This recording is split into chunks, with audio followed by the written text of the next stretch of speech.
Good morning again for all of you joining us from the US. My name is Eran Broshy. I'm the chairman of the American Friends of the Open University of Israel.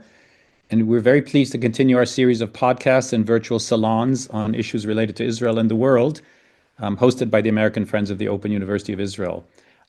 As some of you may know, the Open University is a nonpartisan educational institution, and with 50,000 students, we are the largest of Israel's 10 accredited universities. It is known for open access, for academic excellence, and its major role as Israel's largest educator of STEM studies. Today, we will focus on how the Open University and IDF soldiers together help power Israel's intelligence advantage.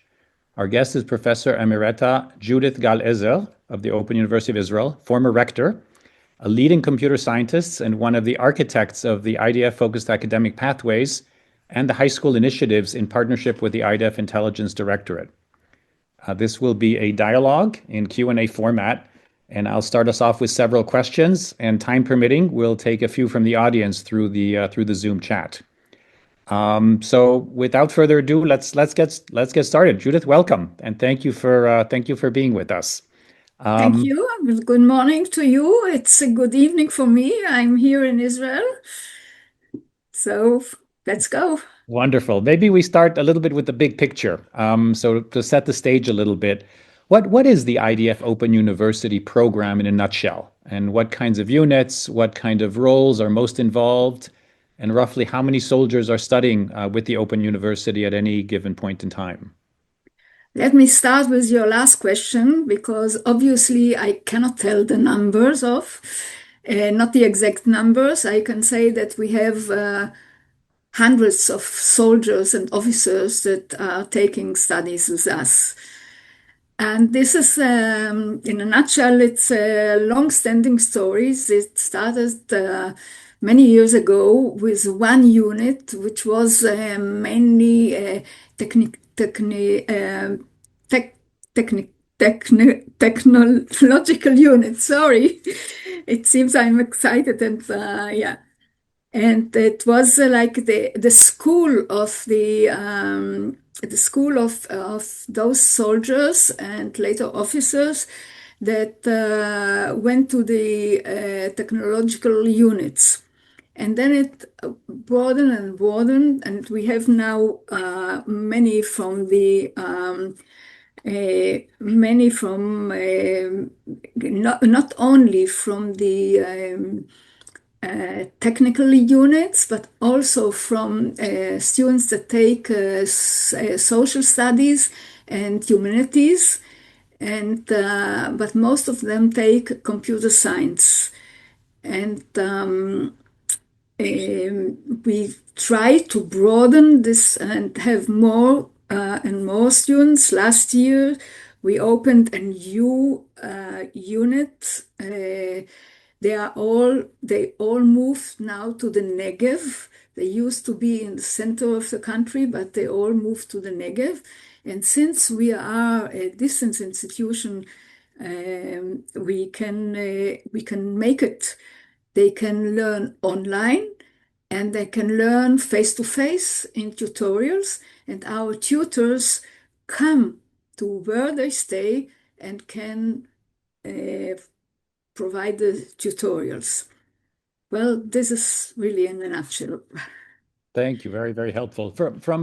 Let me ask you this, from the IDF's point of view, why invest so heavily in higher education for active duty soldiers, especially in intelligence, including cyber? What's the philosophy behind this, and how does the IDF know that this kind of investment is paying off in practice?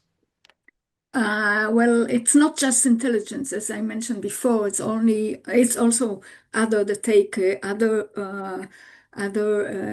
disciplines. The soldiers, and I say soldiers and officers, they take courses that the intelligence need, which are mostly technical courses. But if we speak of computer science, the foundation, the theoretical part of computer science is studied at university, in the academia. To say very superficial, I would say, Computer science has two main skills: the theoretical skills and the implementational experimental skills. Usually in the IDF units, they get a lot, they learn courses there in the army, which are more experimental. And if they want to be with more insight to the discipline, to what they are doing, they have to learn the foundations and to get a deeper understanding of what they are doing. Uh, for example, the theoretical skill, or maybe we can say the entire um, mathematics and computer science, is about problem solving. It's about algorithmic thinking. So they get this extra education in the academic, and the IDF knows why it invents, because they get better and better even practitioners, and they hope to keep them for their careers in the IDF. So it happens. So this leads to potentially active duty soldiers continuing on in the IDF as officers and potentially for I, longer. That has had that kind of impact. exactly. And sometimes they even take later a master's degree. We have a few that take a master's. Again, I even don't know the numbers, how many take a master's degree, but I personally instructed one officer from the IDF in a master's work thesis. And let's look at it. If I can shift gears and look at it a little bit from the point of view of the individual soldier, from their point of view. What motivates these young men, young women to take serious academic degrees on top of very demanding full-time intelligence roles? And in real life, how do they balance, operations, night shifts, the stress of exams at the same time, assignments and projects? That's a lot to handle. Yeah, that they indeed have to have huge motivation to do this, because it means almost 24/7. I don't want to say 24/7. I don't say they work on Sabbath, but they have to work a lot. And they understand that they build their career, actually. If they get, in addition to their experience at the IDF, they get these theoretical part of the foundations and the degree in computer science, and maybe even not only the undergraduate degree, but maybe a master's degree. They build their future either as a career in the IDF or a career outside the IDF. So they have a lot of motivation, and indeed they learn a lot. What is special, maybe this is one of your next questions, will be one of your next question, but I will say it now. What is what is good with their connection with the Open University is that because the Open University can be flexible, it can be flexible with their duties at the IDF. So if there is let me say a few words of the Open University. The material of the course is prepared ahead of time. It used to be only in books. Now it is also online. Some books, some online, some merging both of them. And then they have a scheduled assignment. They have assignment that they have to submit in a very tight schedule, and the tutors are very stiff with the dates that they have to submit the assignments. And then there is at the end of semester, there is an exam sitting. So for the soldiers, we are more flexible with the schedules of the submission of the assignments. And the only time that they have to come to a special place is when they sit for exams.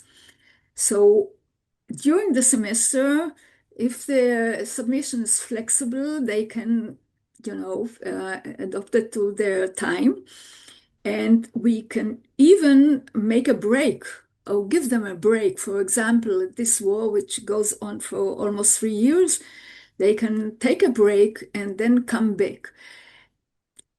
If there are individuals who are studying, and we have many individuals that are studying, then there's no problem at all because they can progress in their pace and they can really take breaks wherever they want, and they can take even the exams one semester or sometimes 1 year later. So this is very flexible. If they learn in a group, and there are many that learn in a group, so they have to make the progress together with the entire group. But still, there is a flexibility for the entire group. This is special for the Open University, and the other universities cannot do it. So this is our mandate to do it. No, very, very interesting. Help us understand a little bit how this works. I actually had the opportunity to be in one of the classrooms that's actually inside one of Israel's intelligence units. And Okay. the instructor, the How did professor, they let you in? I have connections, I guess. But the instructor, the professor came to the unit, came to the classroom. The group came together. These were young men and women who looked like they hadn't slept very much, but they were highly motivated and highly engaged. So maybe talk a little bit about how that practically works and whether other Israeli universities offer this kind of model, or what makes the model of the Open University particularly well suited to be able to accommodate not just flexible schedules, but in terms of how the teaching actually works. Okay, if we have three groups of employees, I would say, at the university. There are the faculty, which we are a very small number relative for universities. We are about 100 and something, because the idea at the beginning of the university was to rely in writing the books, the coursework, on faculty from other universities. So principally, we were a small group of faculty. Now, since we have master programs and one PhD program, we are enlarging the number of faculties, but we are still very small relatively to other universities. The other group, which is much bigger, are the course instructors. I can say the word in Hebrew, it's מרכזי הוראה, if someone understands. And they are responsible for taking the course material, dividing it into, for studying during the semester, and then they write the assignments without even meeting the students. So this helps us to keep a very high level, because sometimes in other universities, when you go into class and you see your teacher, I also taught at Tel Aviv University, and when you look at the students and you see in the eyes that they don't understand very well, you try to lower your level of teaching and of expectations, and then you will write the exam according to what you taught, how you feel about the students. This cannot happen at the Open University, because everything is written ahead of time. The assignments and the exam is written by the course coordinators. And then the third group are the tutors. The tutors are those, not a professor. You didn't meet the professor at the unit there. You met the tutor, which is usually one who has a master's degree. Sometimes they have a PhD degree. And they are those that convey the material to the students at the tutor, at the site, in the site, or online. And there are synchronous online tutorials. Not all the students will attend the synchronous, but they can attend it later. They can see the tutorials later. Usually, they do it very close to the exam sitting. So this is how it works. And if you saw the tutor at the face-to-face meeting, and I believe they were not very, they were quite tired in this instance, but they still have to do it. They still have to do assignments after and submit it. To go on. Yeah, no, absolutely. No, very helpful. And I think it distinguishes a little bit one of the unique aspects that you're, I think, describing is that the research faculty that prepares, in a sense, the course content is separate from the teaching faculty that actually administers and interacts with the students, which I think is a very unique and model that the Open University Yeah, has. in other universities, there is also the research faculty, and there are the TAs, Sure. something that you Yeah. are familiar Yeah. with, that Yeah. that are Absolutely. checking the submissions, grading, and so on and so forth. But the entire structure is different at the Open University. And one important thing I would like to add is that we take care of the periphery, of the geographical periphery. So since our tutors can come to any place, or the periphery students can join online, so we can cater to them, and Yeah, that's absolutely. important. Absolutely. Good. No, we'll touch on that as well. I wanted to connect it back though a little bit to the war with Iran and the war over since October 7th, which has highlighted in so many ways the remarkable intelligence capabilities of the IDF. And I wanted to get your perspective on whether this long-term investment, because this has been going on for many decades, that the Open University has been working and partnering with the IDF, not just active duty soldiers, but also obviously many reserve soldiers that are also students at the Open University, many Sure, thousands that are sure, Open yeah. University students and graduates. But how has this long-term investment in the academic training, in your view, contributed to the intelligence advantage, both technologically and in ways that the units think and operate? Wow, let me be very careful here. I think those people serving in these units are gifted from the beginning, and otherwise they couldn't do it. Studying and serving, and a very difficult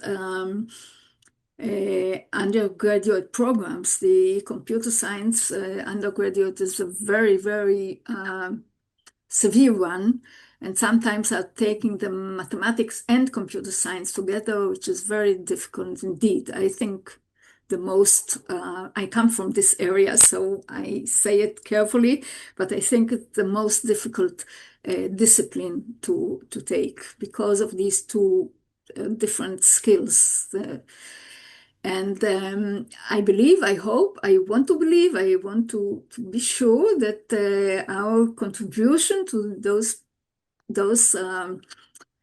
gifted people was impactful. I think that they studied the entire discipline, not only the practical part, and they understood how to solve problems, and to systematically solve problems. This is very important, and it touches all areas, you know. So I hope and I believe, and I think the IDF believes it as well, because they keep this relationship with us. So For many years, for many I years. can say I was very proud to hear about what we were doing, but Of course, I of I course. want to be careful, and Yeah. yeah, But it starts with some very sort of talented individuals, and we're helping, give them kind of additional skills and knowledge and understanding. yeah. Maybe with that in mind, let me ask you about a related program, not IDF specific, but the high school program, the gifted high school program that the Open University runs and provides for the young Geonim. So these are Why? youngsters who are maybe as young as 12, 13, 14, who Short, 13, 14. 14 would be, 13, 14 yeah, plus. Why yeah. do so many of the top high schoolers across Israel that are ready for university level courses while in high school, and I believe something like two-thirds of all high school kids in Israel that are studying university level courses do so at the Open University across the country. Why are We so have, many of them do it through the Open University? And how does that pipeline and those studies connect ultimately to does it help connect to the IDF for these youngsters? yeah, here I can say that we have now around 3,000 high school students. And this is also quite 2 decades, I think. And the Open University was the first to offer this academia in school program. Now it is offered in other universities as well, but we were the first. It was the time that I was rector of the university, and I was proud to do this. And yes, these are really talented students, and you see, if you meet them, they are all excellent students, and they get the dean awards and the president awards and all kind of awards. And if you meet them, you understand that they are not just excellent students. They have all kinds of social activities like Maccabi or the Scouts, and they are helpful to other people, and they play the guitar or the whatever. And so they are really very talented, and they are interested to study courses, academic courses. If they take bunch of, like in computer science, again, it's like 3 courses. In other disciplines, it's 3 or 4 courses. In this program, they can transfer to the Bagurut, The high school the graduation requirements in Israel. ISO education exams. And so this is one of the motivation, but not the only one. But many of them take the courses because they want to learn how to learn academic courses. We had this experience that we had a very talented group last year, and they did not succeed in a relatively simple course. And we understood that they just did not know how to learn an academic course.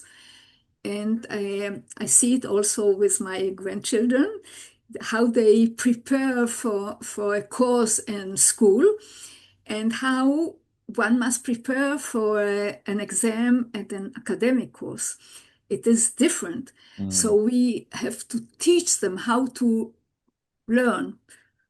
And I hope this is what we are doing with the school students, and they take it with them later to, of course, many of them join the IDF units then later, and they keep studying with us, Does even the though IDF? they can move to other universities. Many of them Yeah.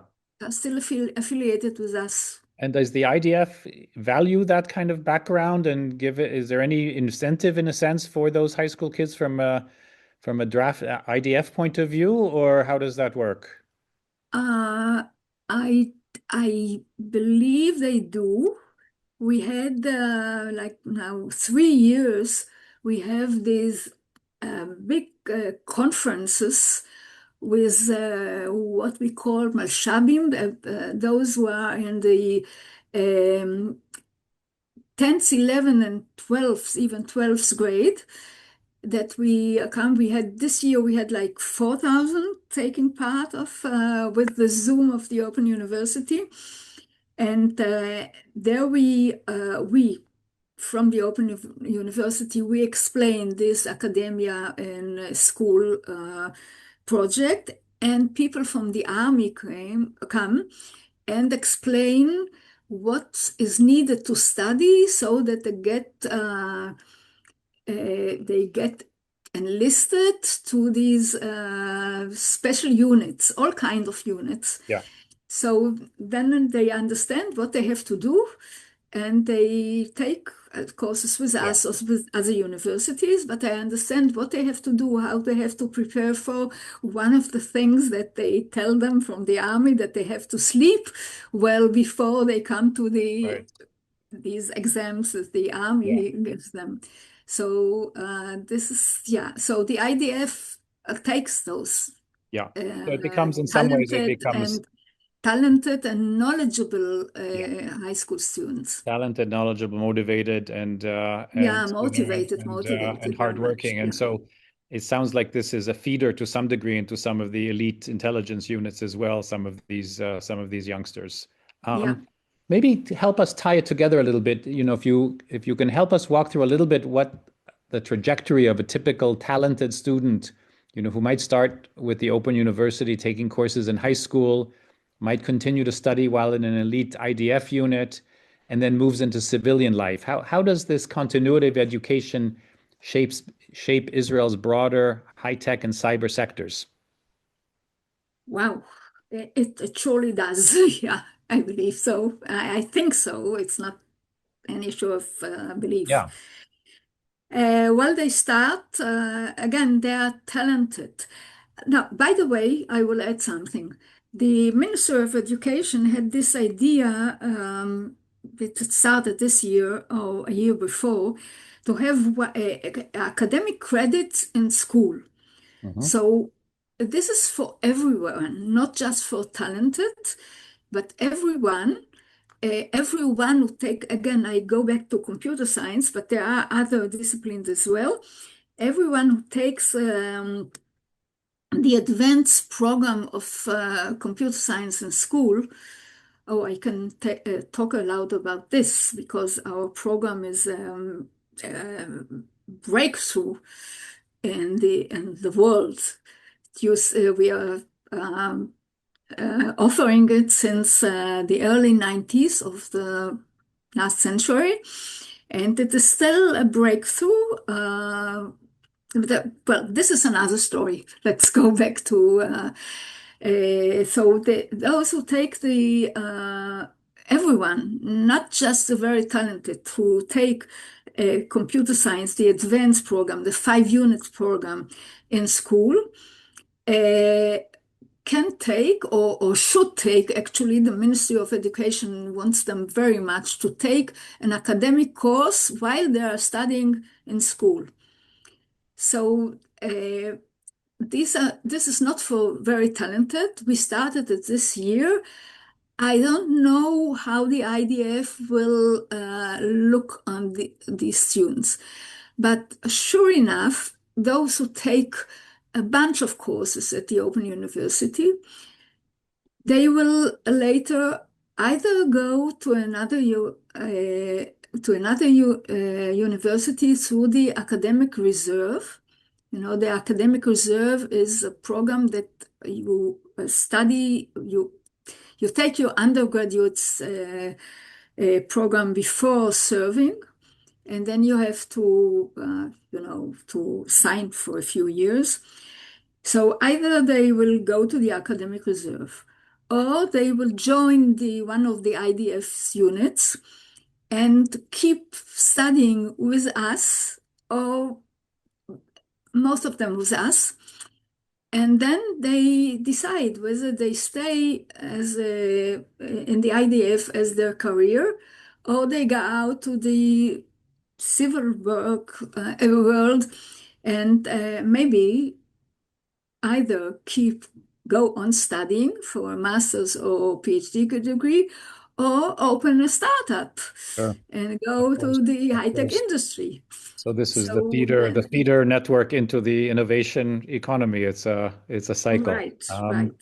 So No. I think this will be the trajectory of the Yeah. individuals that start very early and yeah. Absolutely. Absolutely. Interesting. Last question, as we're just looking at the clock here. So Oh, looking ahead a little bit, what should Israel, what should the IDF and the Open University be doing now to think about the future, to ensure that in 10 years, 20 years from now, the IDF still has the best trained and most highly educated talent in its ranks? Where do you see the greatest opportunities or risks if this is done well or if it's done poorly? It's kind of a broad question, to but make, yeah, I think the Open University should make more efforts to recruit more uh, IDF units, starting at school. I mean, to have more, and this is a less problematic issue, but to recruit more IDF soldiers, and we are doing these efforts, but even to do more, to be more. Uh, More instead, not just to sit and wait until a unit comes to us and say, oh well, we want to, but to be more instrumental, going out there. And last year I was responsible for this. I was managing the relationship between the Open University and the IDF, and we went out there and we met with many officers and many roles and try to convince them that there are lots of opportunities to join the open universities. It's good for them. It's good for the individuals. It's good for the country, of course, and it's good for the open university. So absolutely. I think we should continue with this one. Absolutely. No, fantastic. Judith, listen, thank you. Thank you for taking time out of your busy schedule to speak with us about Israel's intelligence advantage and how active duty IDF soldiers are accessing cutting edge education in tandem with their service. Maybe just a brief word as we close. With 50,000 students, as I mentioned before, the Open University is the largest of Israel's 10 accredited universities. And with nearly 40% of the students studying STEM, is also today the largest educator of highly skilled talent for Israel's innovation economy, including, as we talked about, the best and brightest high school kids across Israel, active duty IDF soldiers, and thousands of reserve soldiers that are pursuing their studies after they leave active duty work at the IDF. And the impact it reaches far beyond academics to resilience, opportunity, and really to Israel's future. So Yeah. I wanted with that to just thank our listeners. Um, Uh, Go I ahead, I please. I would Please, like please, one Judith. personal word Of course. about myself. Please. I'm very proud of what we are doing and what the university does and what we do in the STEM education. Um, I was one of the person who established the computer science department, and so all this is, very, very in my heart, and I'm very proud of it. Well, lots to be proud of, and wonderful to have you talk about that to our listeners and our listeners. I want to just, on behalf of both Judith and myself and the university, really to thank you for your commitment to Israel, for the topics that we discussed. And if you enjoyed this program, please be on the lookout. We will continue to do this series of podcasts and virtual salons.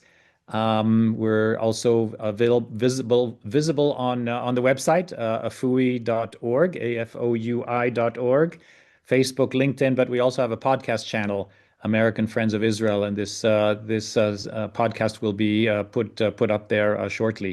So thank you all, and good afternoon and good evening. Thank you, Judith. Good evening. Thank you. Bye All the best. bye. Bye bye.